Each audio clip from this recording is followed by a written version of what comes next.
Good morning, students, and welcome back to Devasha International Public School. Students, I hope you will remember the last time I had taught you exercise 1.4, and in that till question number 4, I had finished the questions. So now onwards, we are going to start question number 5. Here is your Anil sir who will teach you maths. So start from here.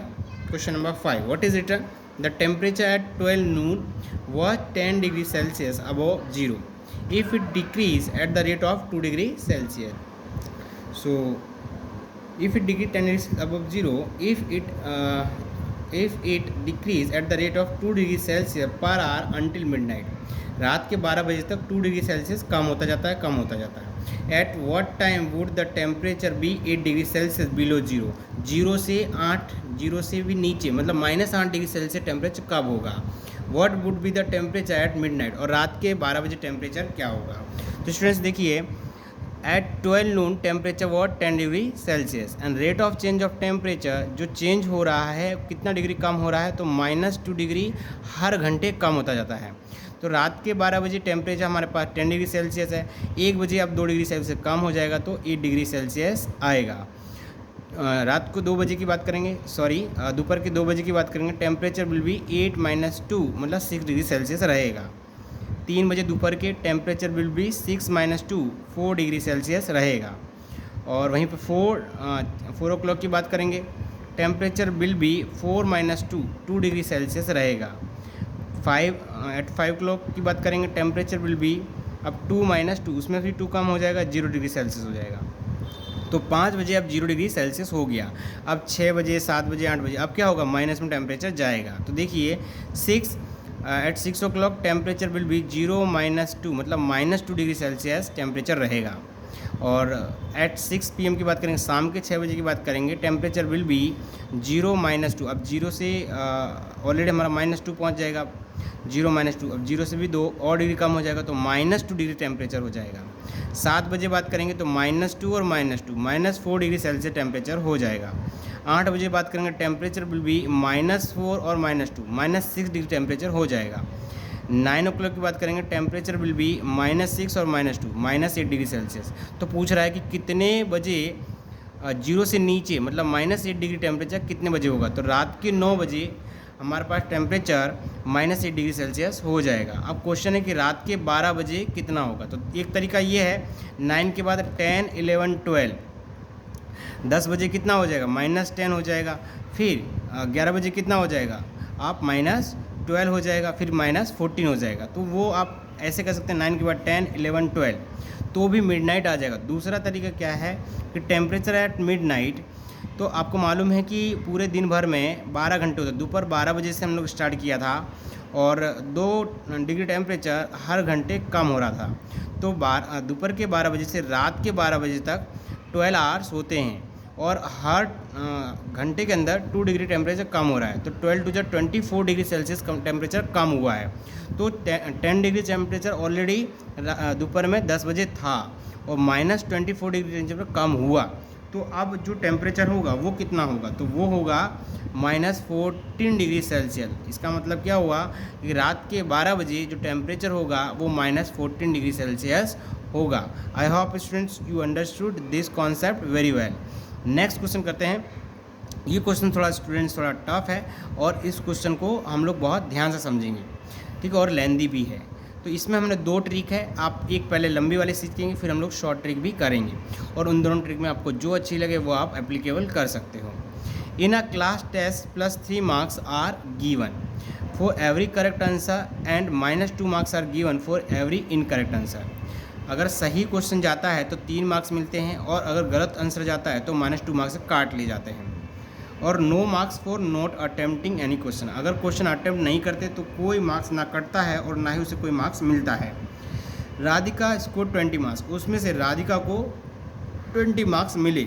तो if she has got 12 correct answer, और उसने 12 answer उसने क्या दिए थे, सही दिए थे. तो how many question has she attempted incorrectly. तो नंबर ऑफ इनकरेक्ट क्वेश्चन कितने हैं वो हमें फाइंड करना है. तो इसका प्रोसेस देखते हैं हम लोग, ठीक है स्टूडेंट्स. चलिए स्टूडेंट्स का सॉल्यूशन में दूसरा क्वेश्चन भी है, Mohini scores -5 marks in this test. उसी टेस्ट में -5 मार्क्स मोहिनी को मिलते हैं और उसने जो क्वेश्चन सही किए हैं वो 7 क्वेश्चन सही हैं उसके। तो how many questions has she attempted incorrectly, कितने क्वेश्चन ऐसे हैं जो उसने रॉन्ग अटेम्प्ट किए हैं। प्रोसीजर देखेंगे स्टूडेंट्स। फॉर करेक्ट आंसर के लिए +3 मार्क्स मिलता है, इनकरेक्ट के लिए -2 मार्क्स मिलते हैं। राधिका ने -20 मार्क्स ऑप्टेन किए, उसको -20 मार्क्स 20 मार्क्स उसको मिले। तो number of correct answer question की बात करेंगे तो कितने हैं, 12 उसके क्वेश्चन सही हैं। नंबर ऑफ इनकरेक्ट क्वेश्चन कितने हैं वो पता नहीं है।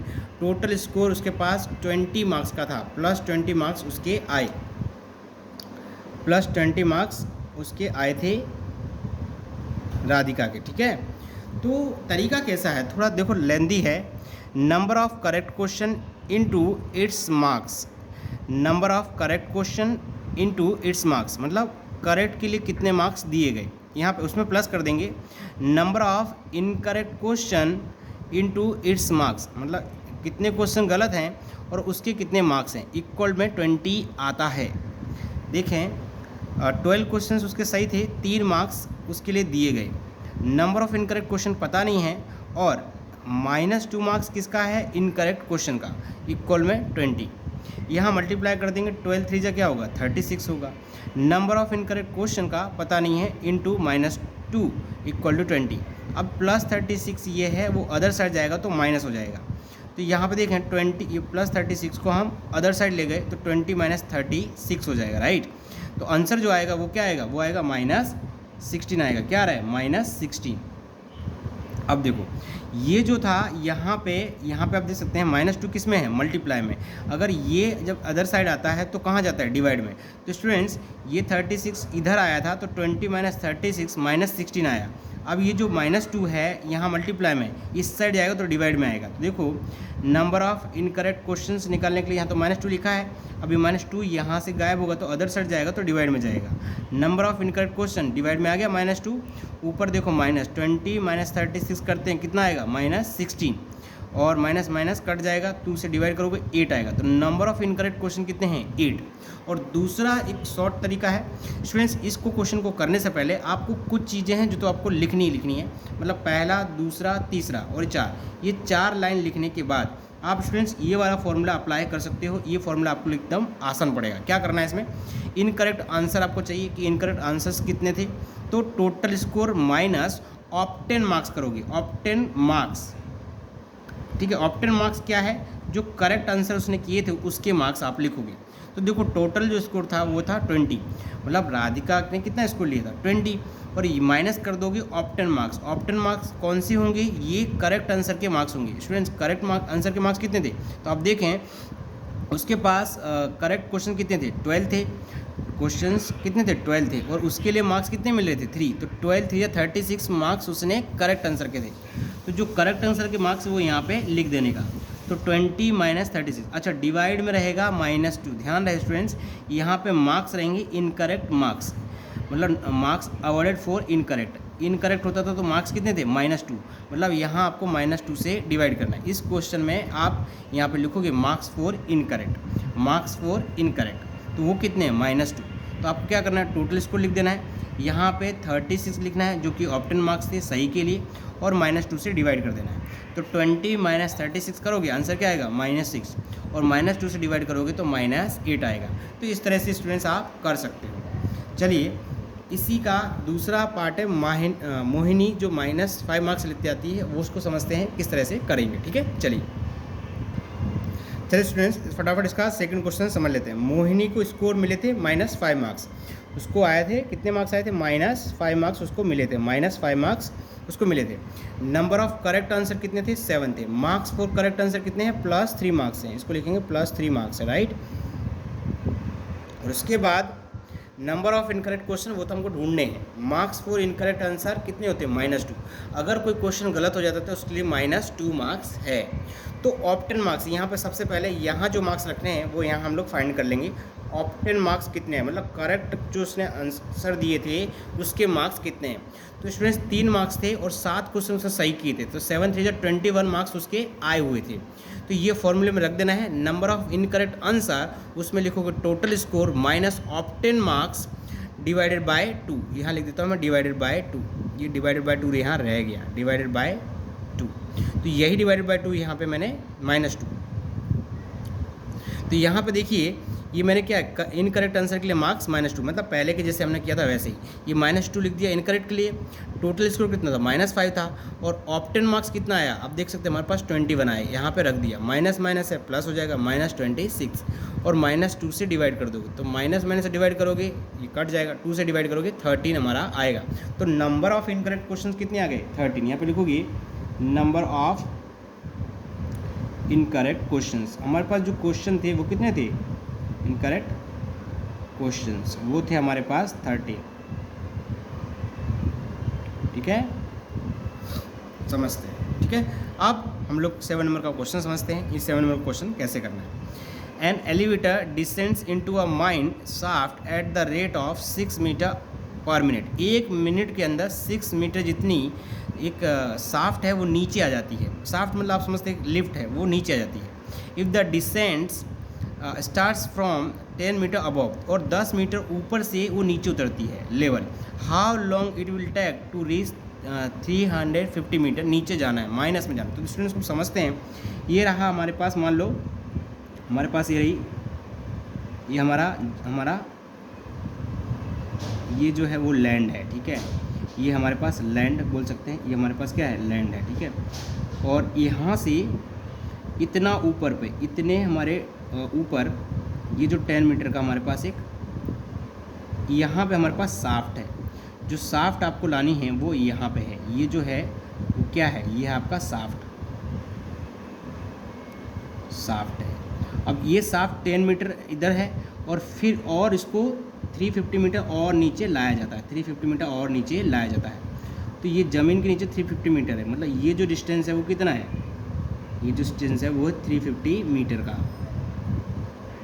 और वो उसको यहाँ पर लाया जाता है। यहाँ पर हमारे एक शाफ्ट को लाना है, फाइनल शाफ्ट कहाँ आ जाता है, यहाँ पे शाफ्ट हमारा आ जाता है, यहाँ ये रहा हमारा शाफ्ट। अब समझते हैं स्टूडेंट्स, 10 मीटर ये था, 350 ये, तो टोटल डिस्टेंस कितना हुआ, यहाँ हम पहले देखेंगे टोटल डिस्टेंस कितना, टोटल डिस्टेंस, तो टोटल डिस्टेंस आएगा स्टूडेंट्स, 10 मीटर ऊपर वाला था, है ना, और 350 मीटर ज़मीन के अंदर था, तो टोटल हो गया 360 मीटर। मतलब टोटल डिस्टेंस जो शाफ्ट कवर करेगा वो कितना है, 360 मीटर। ओके स्टूडेंट्स, इतना समझ में आ गया। अब हम समझते हैं नेक्स्ट क्वेश्चन, सॉरी नेक्स्ट इसका कैसे करना है। तो अब देखते हैं हमारे पीछे जो आंसर आया, डिस्टेंस यहाँ पर फिर से लिख देता हूँ मैं, डिस्टेंस जो आया वो क्या आया, डिस्टेंस आया हमारे पास 360 मीटर हमारे पास डिस्टेंस आया। तो जो डिसेंड होता है, रेट ऑफ लिख देता हूँ मैं, रेट ऑफ डिसेंडिंग वो क्या है, 6 मीटर पर मिनट, मतलब 1 मिनट के अंदर, 1 मिनट में कितना जाता है, 6 मीटर वो नीचे आता है। तो यहाँ लिखेंगे हम लोग नंबर ऑफ मिनट्स, मिनट कितना है, नंबर ऑफ मिनट्स नहीं लिख सकते हम लोग, मिनट लिखेंगे, है ना, कितना मिनट लगेगा ना, तो टाइम लिख सकते हैं हम लोग, बेटर है कि टाइम कितना लगेगा। तो टाइम लगेगा, टोटल डिस्टेंस हमारे पास, टोटल डिस्टेंस कितना है, और 1 मिनट में कितना जाता है, 1 मिनट में कितना नीचे आता है। तो डिस्टेंस कवर्ड इन 1 मिनट यहाँ लिख सकते हैं, डिस्टेंस इन 1 मिनट। तो टोटल डिस्टेंस स्टूडेंट्स हमारे पास 360 है, और 1 मिनट में 6 मीटर वो नीचे जाता है। डिवाइड करो 6 से, 6 1 जा 6 और 6 जा 36 और 0, तो 60 मिनट उसको लगेगा, ठीक है। डिसेंट होने में कितना मिनट लगेगा, 60 मिनट, और 60 मिनट को हम क्या कह सकते हैं, 1 आवर, क्या कहते हैं, 1 आवर। तो लिखेंगे it will take 1 hour to reach -350 metre below the ground।